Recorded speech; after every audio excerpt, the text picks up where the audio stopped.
Hi, this is Steve from SHGP Media, and welcome back to Infantry Training Centre Armour Guard, home to the 4th Infantry Brigade Armour MILSIM Group.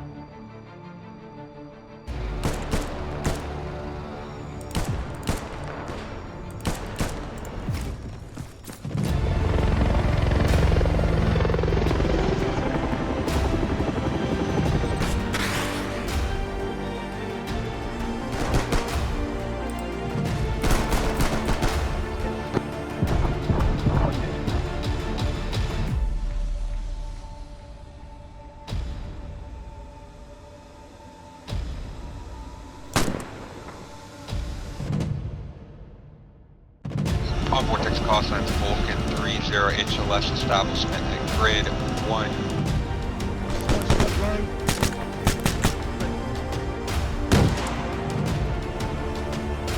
Like it. Down, down, down, down. Charlie, let's move on to position with them.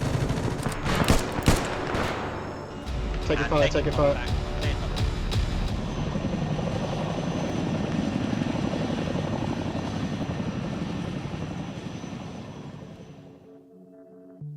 In the previous video, we joined the new recruits of 559 Troop and followed them through their Phase 1 training.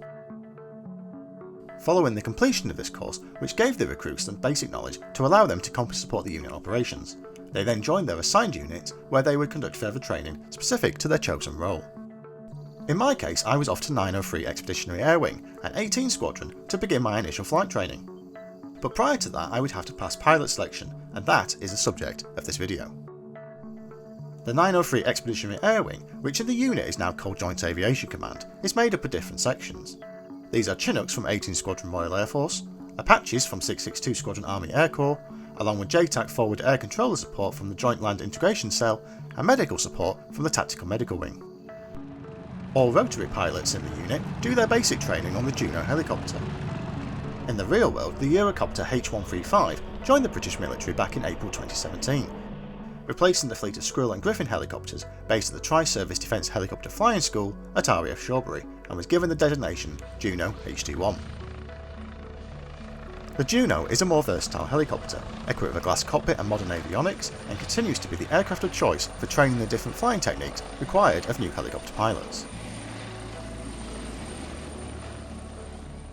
We now head back to January 2024 for my pilot selection under the watchful eye of the head of 18 Squadron, Flight Lieutenant Warren. Okay, so what we're doing today is just a few things really. Won't be a ton.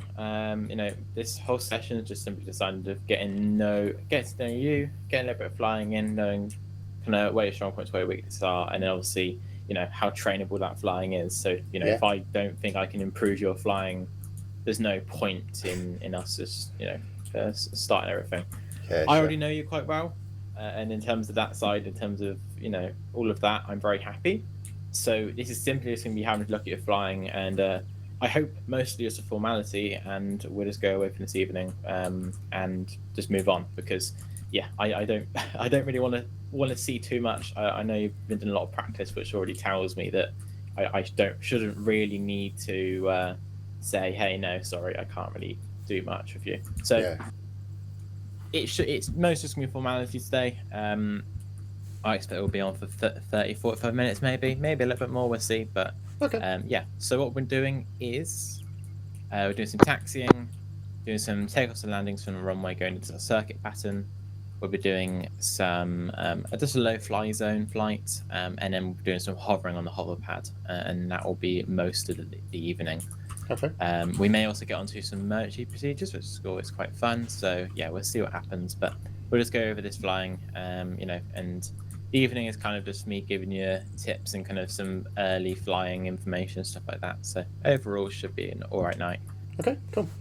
Any questions really? No, not at this stage.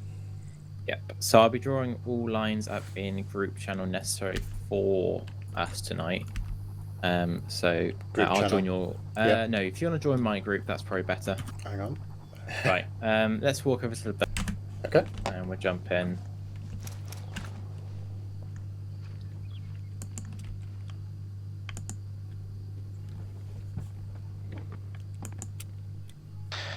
Right, let me just join up our flight pattern. I'm going to draw some group channel now. I'm going to give you an extended downwind. We're going to be using runway 02, although I believe it's the wrong numbers, so they don't Yeah, actually it correlate is. to the bearings. No, they don't. But, hey, oh well. Alright, any questions or anything before we get started? The only thing I tend to have issue with in particular is that initial hovering off the ground. That getting up always shoots forward or decides either way. No matter how much, if I just put a little bit of back pressure on or whatever, it always still seems to want to jump all over the place. I can never quite get a smooth initial lift off the pad. Any tips? Yeah, this thing does always want to go forward. The only tips I can really give is just, I mean, I haven't flown this for ages now, so I think I did end up putting a lot of backwards in. Like, I don't know whether you've already tried just putting more backwards pressure in. Yeah, I have, and then the instant it lifts, it just shoots backwards rapidly.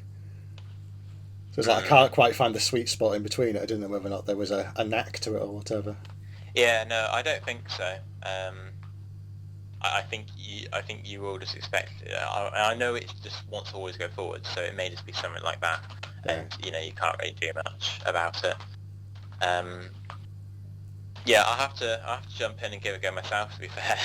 But yeah, I'll do that later and have a little look. Okay. Right, so I assume you know how to get the C-tab up on your screen. You want the C-tab up? So... we're going to be taking the following taxi route. We're going to be going via Alpha, Bravo, Charlie. We're going to be going all the way down Delta. There are 2 Delta free holding points. You're going to be going to the one that is going to be just perpendicular to the runway. Yep. And then we're holding at Delta free, but that will be the Delta free by the runway. Yep. Okay. Okay. So you're good to spool and good to get started whenever you are ready. Just trying to find my keypads again. There we go. Right. Okay, so spooling up.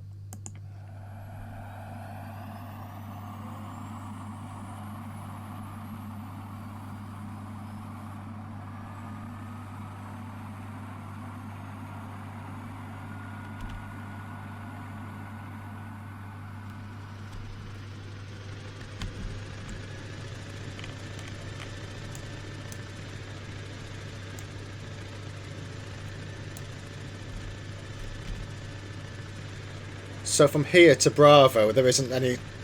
Is there a taxiway line in front of me? Can't quite see. Yeah. Yeah, there is. So you head forwards and then track that to the right, yeah. Okay. Okay, power coming on.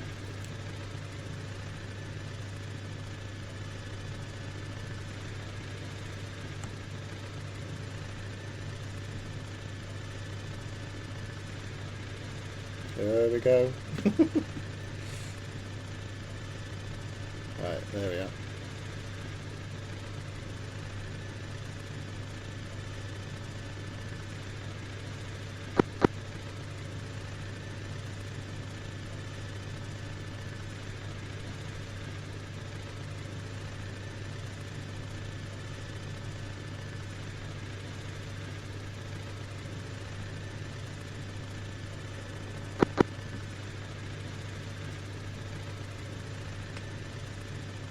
Oh, Christ.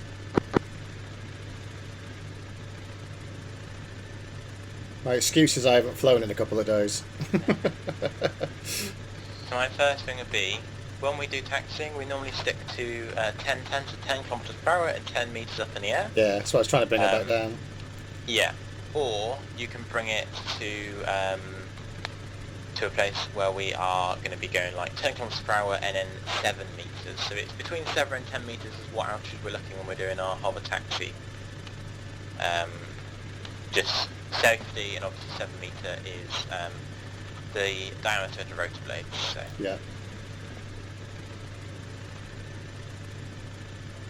So I would get that collective up a little bit more, just to give us a good amount of height, and then you'll find that adjusting that speed easier because you have a lot more altitude below you. So you Okay. can put in a little bit more aggressive inputs if you need to.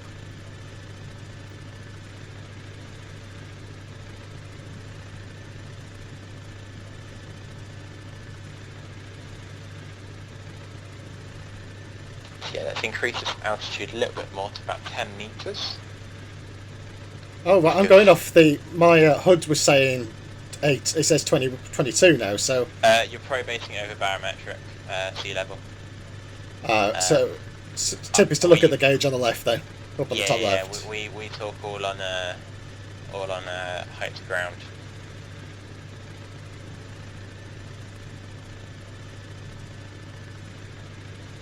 And then we try and keep it below about 15 kilometers per hour. Yeah. And then try and keep it just nice and stable. Right. But yeah, there we go. See if that's different. It's saying 7, so don't know what that's going off. No, I always find the HUD a little bit weird. I mostly go by the values. So I didn't know whether that was in knots and feet. Oh, potentially, yeah.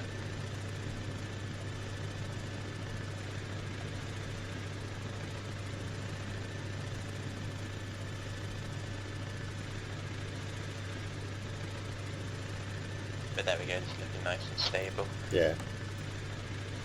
So making a right and a left, and then we have a good long passage to go by. See?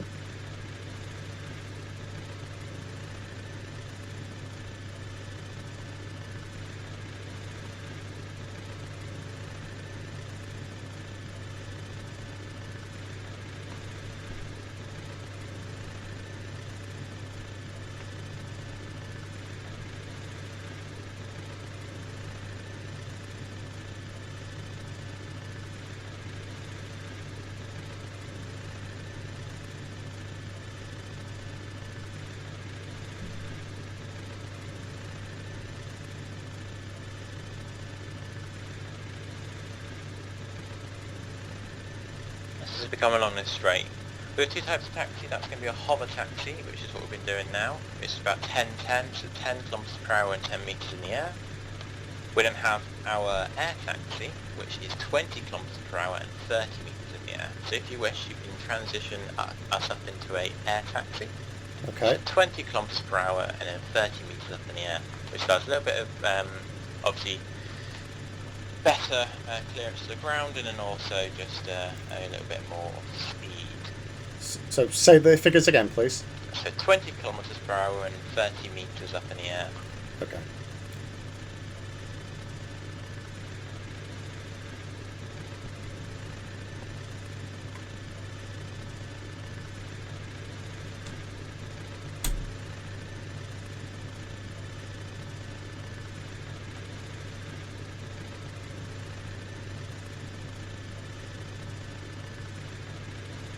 So watch that altitude increase. Yeah. Just level it off. There we go. Let me go down. Yeah, a lot of flying this bird is kind of catching it when you can, or it will just want to fly away from you. Yeah. It's probably because I was watching up at the top left and not watching what the thing was doing on the HUD.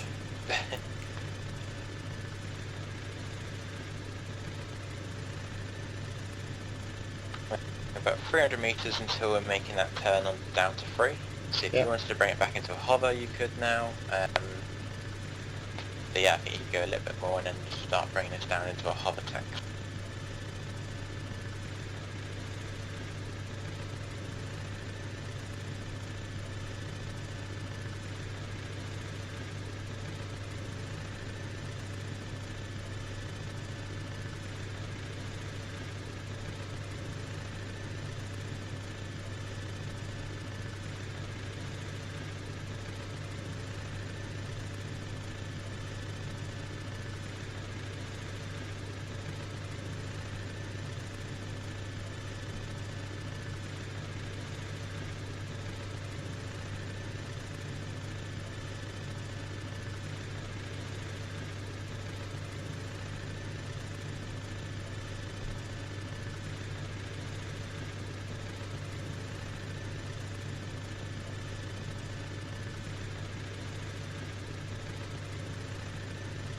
Okay, and we're clear to line up on the runway, so feel free to get that going. Okay.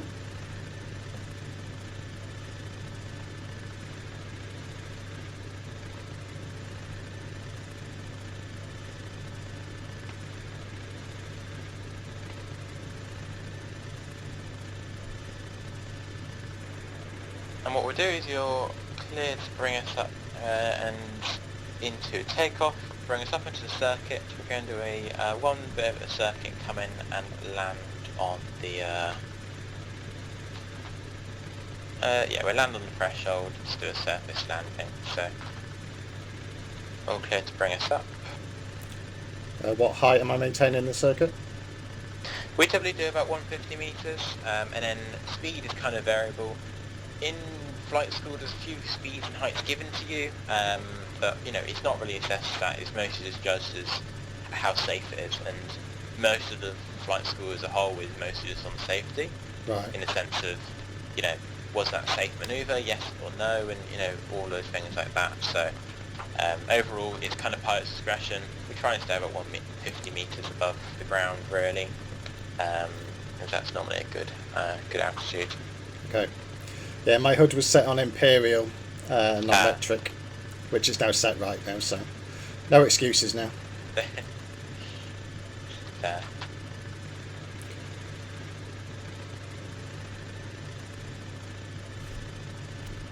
Oh, I've just gone way out of that circuit. I just had it turned off whilst I was taxiing around, forgot to put it back on. Yeah, that's fine. Yeah, if you wish to extend them, you can always extend them, because at the end of the day they're kind of theoretical, so to speak. If you wanted to have a longer initial leg and then you extend it downward, you could, as long as you follow the kind of rough shape of the pattern. Yeah. And obviously it's correctly communicated. So yeah, I've given you a nice downward leg below, so you can kind of judge your speed. At the end of the day, your purpose of downward leg is the end. So the end of the downward leg, you're at a nice speed and altitude, so then going our base leg and then final approach and coming to landing. So Yeah. you can have your whole downward leg to judge that and sort that out.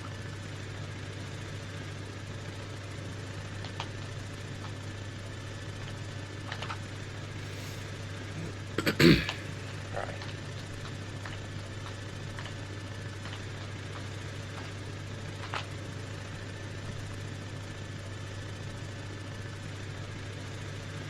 So you want a surface landing on the threshold, please. Okay.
Okay, turning finals. Gotcha. And you're about 1.7k.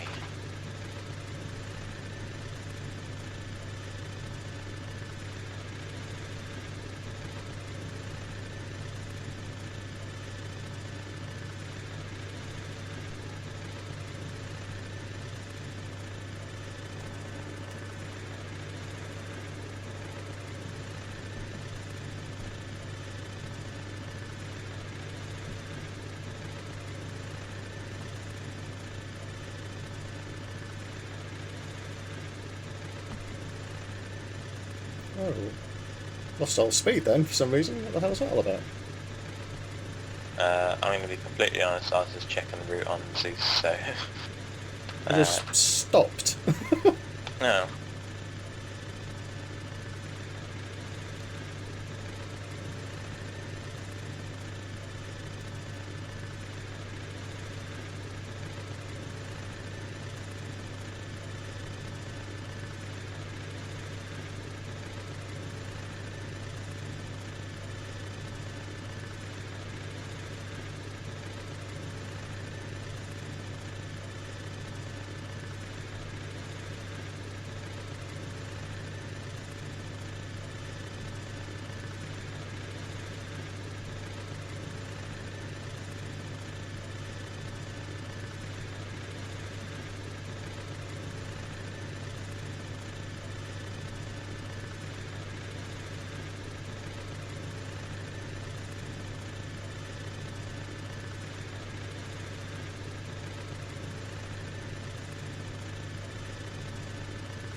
Okay, safe on deck. Alright, cool.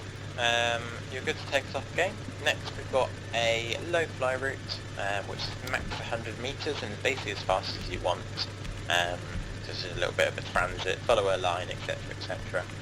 If you look, hopefully you can see it around the map.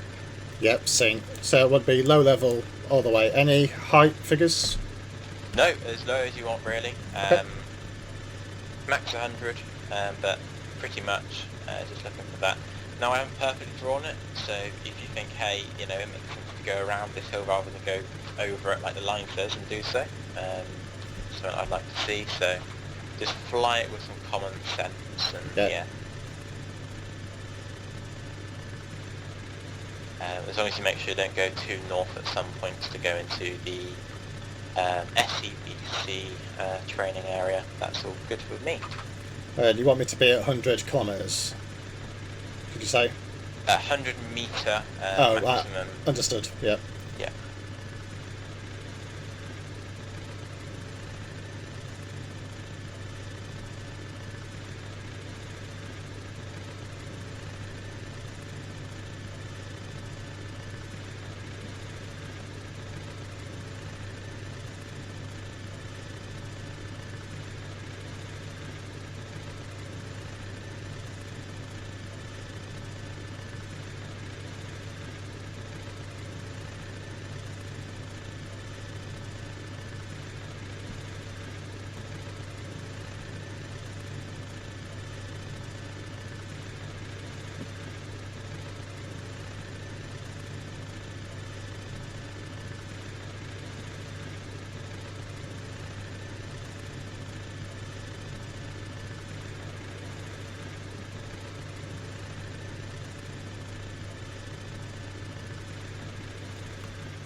Power lines. Yeah. I don't know if the power lines are actually there on this map. I don't think No, they're not It's modelled, just- are they? No. Well, I'll treat them as if they are.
I don't know if you have them bound, but you can bound buttons to zoom in and out to that little C tab on your screen, so you can then better see lines upcoming and things like that. so you can kind of judge it from that. Right, That'd be a good okay. thing to get bound, I do advise. Yeah, it would be, yeah. So I'm quite zoomed in. I don't know what distance it's at. Yeah.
Okay, we've got about 6.7k as a crow flies to our final approach. Okay. And what we'll do is we'll come in for a hover landing, so that's when we're coming in and landing into a hover. Yep.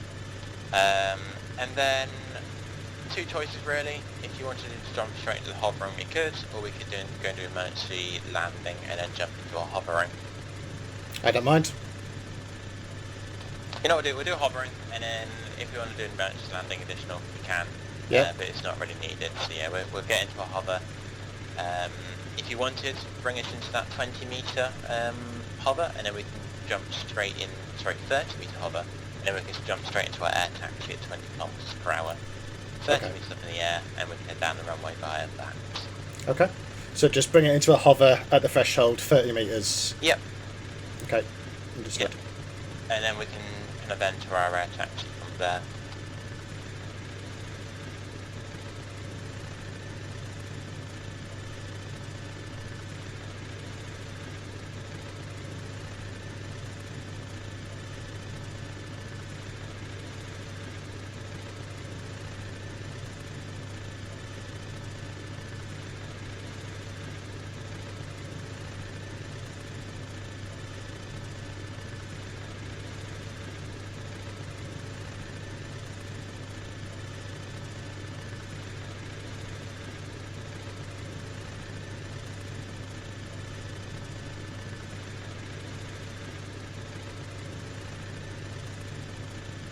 Oh. Where am I going?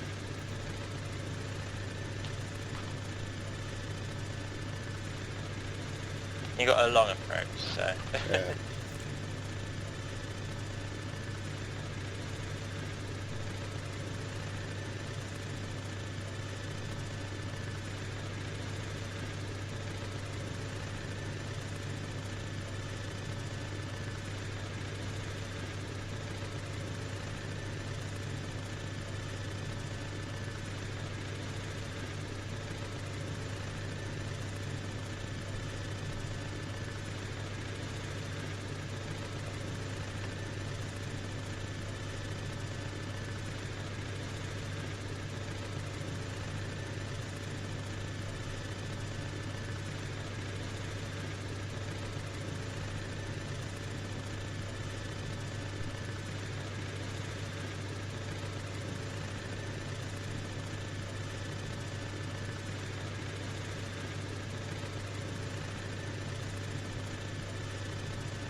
Cool.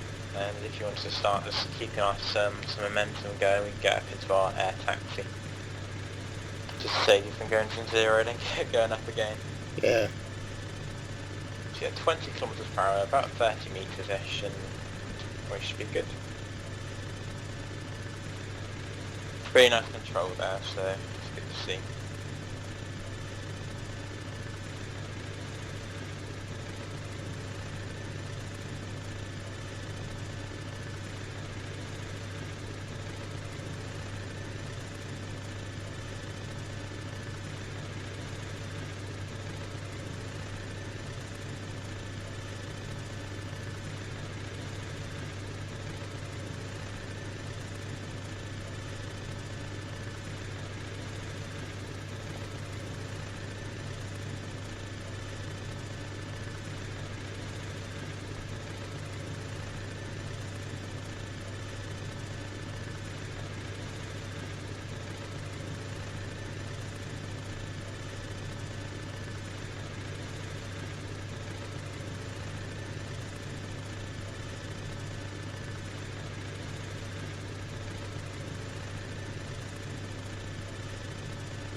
And then we have two hover pads, so you can pick either one you would like.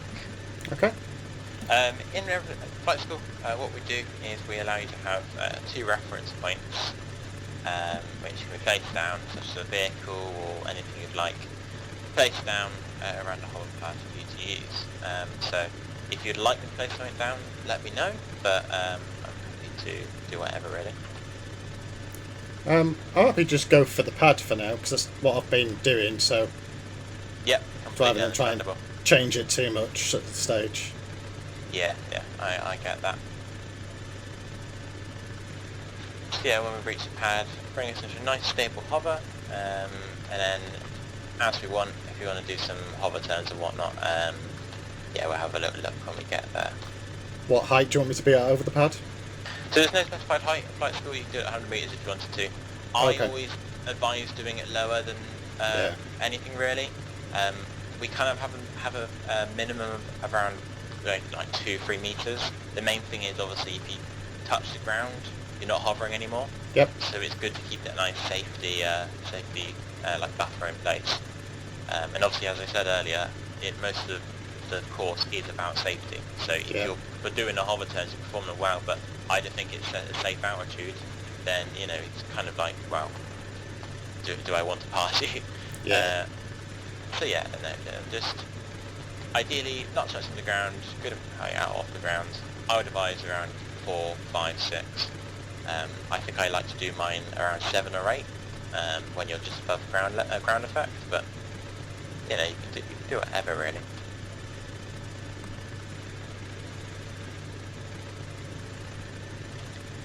But yeah. So yeah, one also great tip is if you open the nav side of your screen, the base armor like navigation panel you can get on the side of your screen. Yeah. If you open that up, you can see the dots where the centre of the hover pad is. I can. Oh, hang on. Yeah. So as such, you can use that as a very good reference of where you are in respect to the hover pad, Oh, right, yes, I know what you mean. which is really quite useful. Let me get this back under control.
Looking really quite nice at the moment.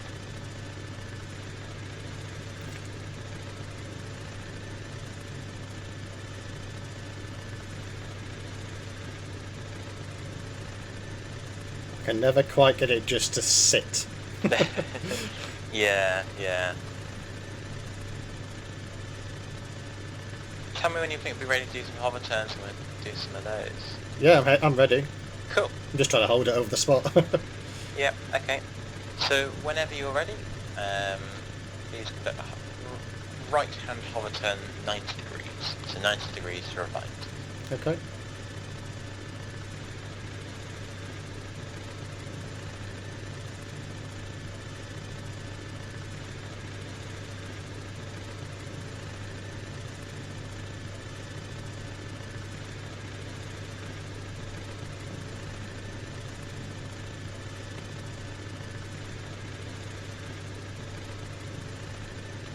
Alright.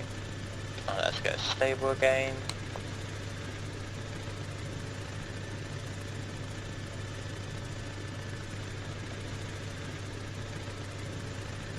Shows I'm way off the pad. Yeah. You want to catch that speed as soon as you can and sort this out.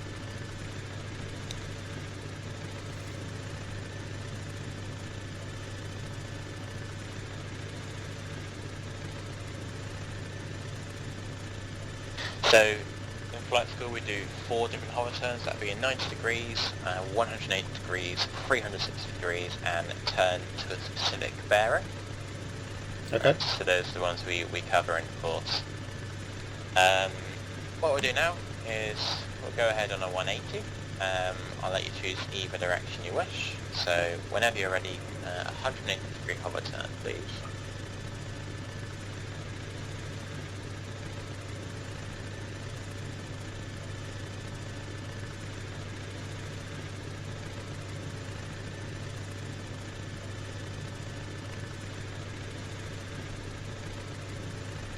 Alright, so yeah, we had a little bit of drift there. Yeah. And it's often the thing if you turn too slowly you get a lot of drift, and then you turn too fast you get a lot of drift, and it's kind of finding that balance. Yeah. Always remember as well, while we're turning, you can always use your cycler a little bit, to put a little bit backwards in, a little bit forwards in, or a little bit side to side in, just to cover off the drift where needed. Sometimes I find when I'm flying in Chinook, if I'm turning right, I'm going to be pushing in my cyclic towards the left, to then cover off any sort of drift. Okay. So always be aware that you can use the cyclic, because I think sometimes people just think, okay, well I'm in a turn, I can't really do much else, but you can use that cyclic to kind of help your movement and stabilise us out.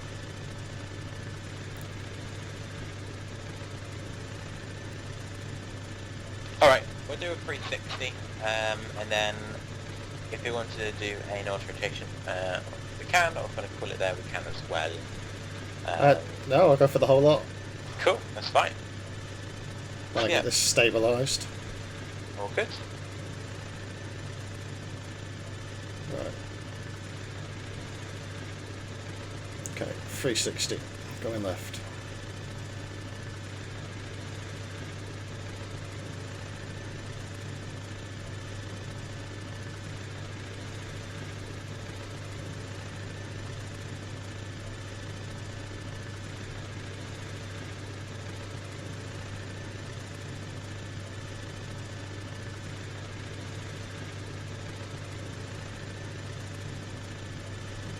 Okay.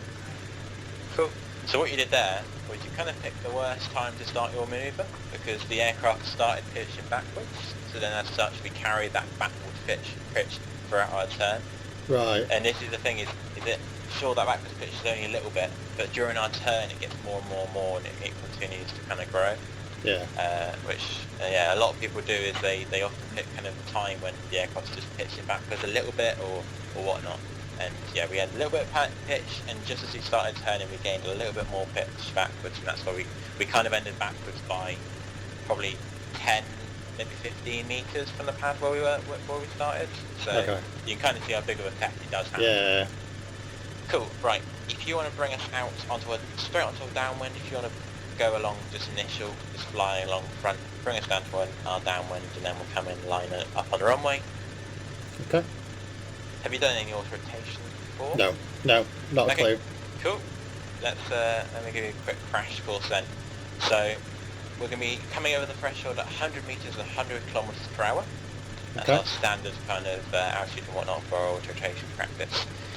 As we come in, I'm going to cut the engines, and you're going to have a loss of power. First thing to do is immediately put your collective down to 0. We want to store that power we have, so we can then reuse that and deploy it to cushion our landing.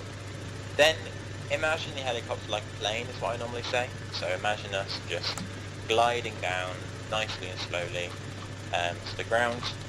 If you gain too much speed, then we may continue to drift, but we've got too much speed, and then as we do get close to the ground, we've got too much speed and we just career into the ground.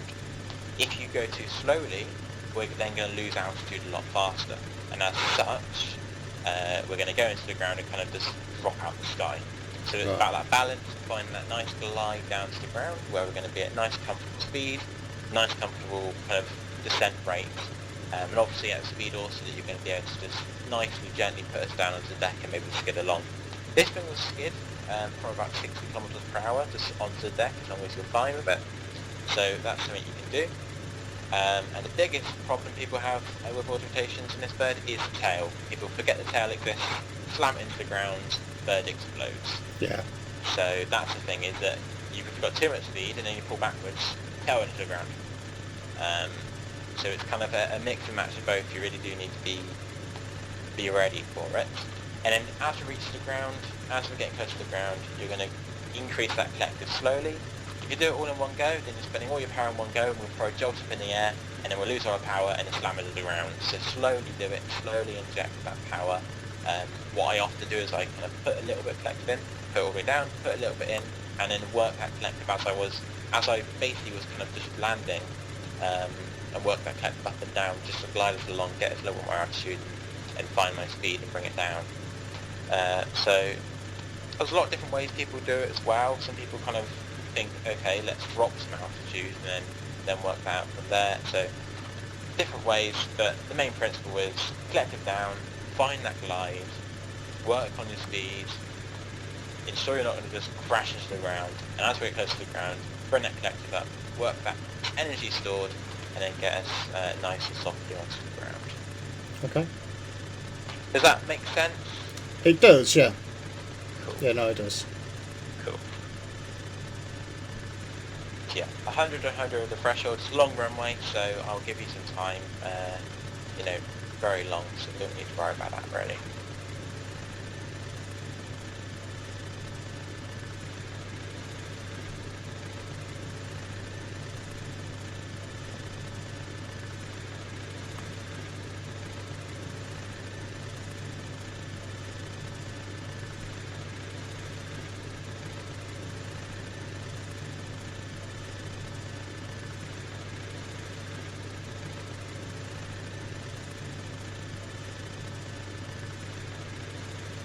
So we've got about 1 kilometre into the threshold.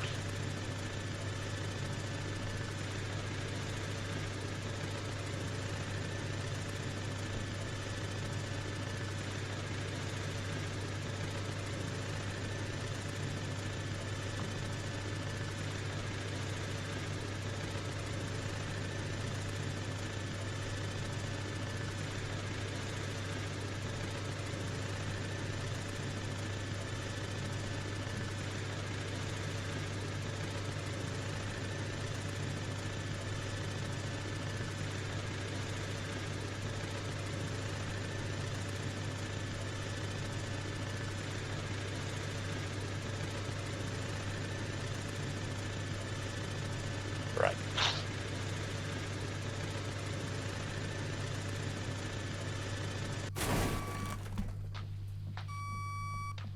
So pull that cyclic back a little bit more just to get that correct. There we go. As we're close to the ground, you want to pull that cyclic forward and push that power up. Watch our tail. Oh!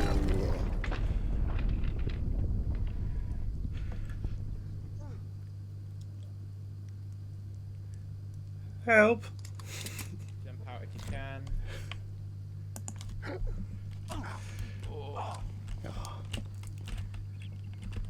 Thought I had it for a moment then. Yeah, no.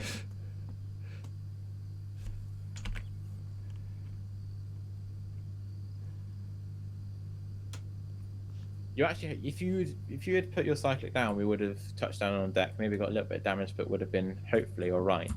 But, So stick forward in that circumstance, right? Yeah. Yes. Sorry. Yeah. I think I was just trying to flare off too much speed. Yeah. Like I said, this thing can just skid across the ground for a good speed. So always be aware. You can just do that. Okay. We'll call that there. Because I'm happy with what I've seen. In short, you passed. Yeah. I was very much expecting that. So really good flying. Really good flying. Nice and stable at times. Some of the times obviously got away from you, but that isn't really much of a concern because it's just more practice. Yeah. You're hovering pretty solid, really. At least for this stage. Yeah, definitely some more work on the turns, but again, it's just practice getting into things. Yeah. So yeah, no, I really don't have much complaints. Really good. What's the word? Really good showing for this this point in flight training and whatever. So really good. Okay. So yeah, what I'm gonna do is I'll get your little thing to say you've passed this, and I'll hand all the documents over to you. So we have a logbook, which is just for instructors to log when they've done training with you, and then we have a just kind of like a guide, which basically goes through the whole course for you, and then it's a self-practice document. So I'll send those over in a minute, and then yeah, that's really everything. And what we'll do is we'll try and get some just regular flight training scheduled in the week. But how I operate normally is if I have a free night and want to do some, I'll just ping all the officer cadets and say, hey, I'm on flight training, hop on if you want to, and then I'll see who hops on. So it's very much just fluid like that, really. Okay. And you say this documents you're going to send across, they'll have all the different things that I need to be like practicing and working on before sessions and stuff, I take it? Yeah, pretty much. They include all that stuff, and yeah, pretty much just overview of the course, all the kind of main points for the course and stuff like that. Okay. All right, cool. Happy. All right. If you have no questions, feel free to get going. I'm just tidying up this map. I'm going to grab another Juno and try some more auto rotations. I'm not going to be happy until I've pulled one off. Yeah. I believe you can do them with just turning the engine off. I think it's a little bit different when I just cut the main rotor personally. So you mainly just need to hop into Zeus yourself, cut the main rotor. I'm not overly sure, but I think you can do it just turning off the engine, and it's the exact same. Right. Okay. Yeah. I'll have to jump in an instructor slot to get rid of stuff, but yeah. Yeah. Fair. But yeah, that's all really. I'll send out the documents in the next 5 minutes or so, and that'll be done. All right, cool. Thank you very much. Awesome, no worries. I wasn't satisfied with that auto rotation, and therefore immediately jumped back on the server to get it right.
Flight selection was passed, but now there was a lot more training to come, and we will cover that in the next few videos.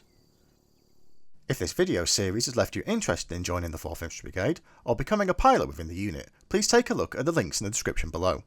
There are a number of pilot slots currently available in the unit, particularly on the Apache, and we'll be very happy to hear from you.